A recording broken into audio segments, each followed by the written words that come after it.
زیبایی های طبیعت به ما می‌آموزد که در این سمفونی زیبایی که خداوند رهبری این ارکستر را به عهده دارد،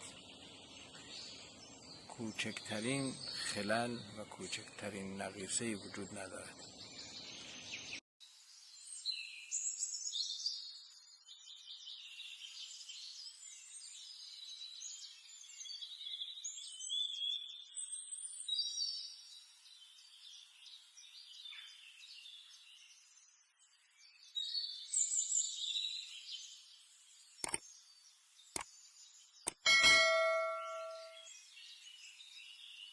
زیبایی های طبیعت به ما می‌آموزد که در این سمفونی زیبایی که خداوند رهبری این ارکستر را به عهده دارد،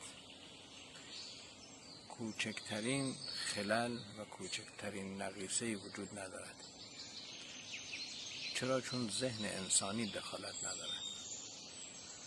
بهترین مثال برای عدم دخالت ذهن انسان در یک ساختار رفتن به عمق جنگل هاست، رفتن به اعماق دریا هاست، جاهایی که بشر هنوز امکان پیدا نکرده است با آنجا نفوذ کند. وقتی شما به این محدوده ها وارد می شوید، متوجه هستید که یک مدیریتی حاکم است که این مدیریت بسیار بسیار دلنشین، زیبا، متناسب، ریاضی و منطبق با فطرت و ذات انسانی است.